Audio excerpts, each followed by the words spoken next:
Hi hello good morning.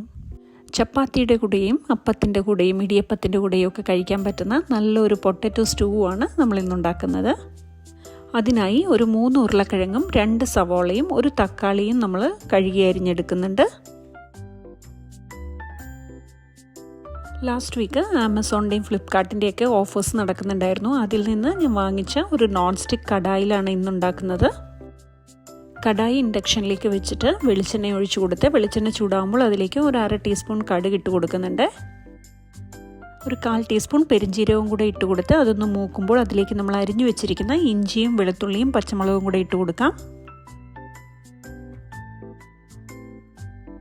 വെളുത്തുള്ളിയും ഇഞ്ചിയും ചെറുതായി ഒന്ന് മൂത്ത് വരുമ്പോൾ അതിലേക്ക് നമ്മൾ അരിഞ്ഞു വെച്ചിരിക്കുന്ന സവോള ഇട്ട് കൊടുക്കാം. ഇൻഡക്ഷനിൽ വയ്ക്കാൻ പറ്റുന്ന കടായി ആയതുകൊണ്ട് ഇന്ന് ഞാൻ ഈ കറി ഉണ്ടാക്കുന്നത് ഇൻഡക്ഷനിലാണ്. ഉള്ളി ചെറുതായി ഒന്ന് വാടി വരുമ്പോൾ അതിലേക്ക് ഒരല്പം ഉപ്പ് ചേർത്ത് കൊടുത്തിട്ട് നന്നായി വഴറ്റിയെടുക്കുക. ഏകദേശം 4-5 പേർക്ക് കഴിക്കാവുന്ന അളവിലാണ് ഈ ഉരുളക്കിഴങ്ങ് കറി ഞാൻ ഇന്ന് ഉണ്ടാക്കുന്നത്.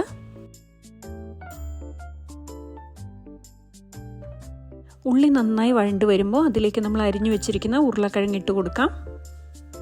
ഉരുളക്കിഴങ്ങ് പകുതി വേവ് ആവുന്നിടം വരെ ആ എണ്ണയിൽ തന്നെ ഇട്ട് നന്നായി ഒന്ന് വഴറ്റിയെടുക്കുക.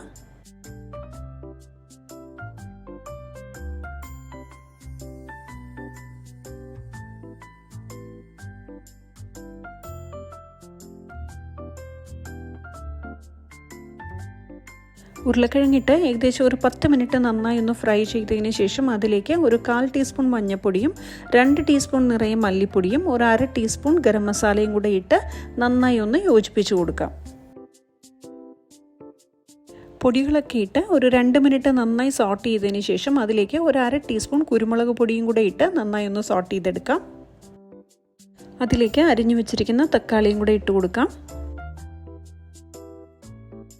തക്കാളി ഇട്ട് ഒരു 2 മിനിറ്റ് സോട്ട് ചെയ്തതിന് ശേഷം അതിലേക്ക് നമ്മൾ ഒരു 2 ഗ്ലാസ് ചൂടുവെള്ളം കൂടെ ഒഴിച്ചു കൊടുക്കാം.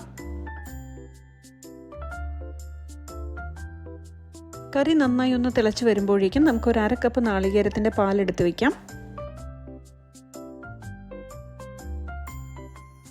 കറി നന്നായി തിളച്ച് കുറുകി വന്നിട്ടുണ്ട്. ഒരല്പം കറിവേപ്പിലയും കൂടെ ഞാനിപ്പോൾ ചേർത്ത് കൊടുക്കുന്നുണ്ട്.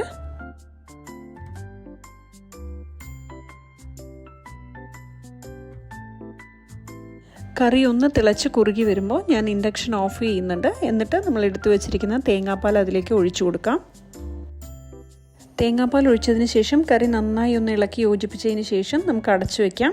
ഏകദേശം ഒരു 1/2 മണിക്കൂർ കഴിയുമ്പോഴേക്കും കറി നന്നായി സെറ്റായിട്ടുണ്ടാവും. അങ്ങനെ ഇടിയപ്പത്തിൻ്റെ കൂടെയും അപ്പത്തിൻ്റെ കൂടെയും ചപ്പാത്തിയുടെ കൂടെയും ഒക്കെ കഴിക്കാൻ പറ്റുന്ന നല്ല പൊട്ടറ്റോ സ്റ്റൂ ഇവിടെ റെഡി ആയിട്ടുണ്ട്. അപ്പോൾ ഇഷ്ടപ്പെട്ട എല്ലാവരും ഇത് ട്രൈ ചെയ്ത് നോക്കണേ. Thank you for watching our video. Bye.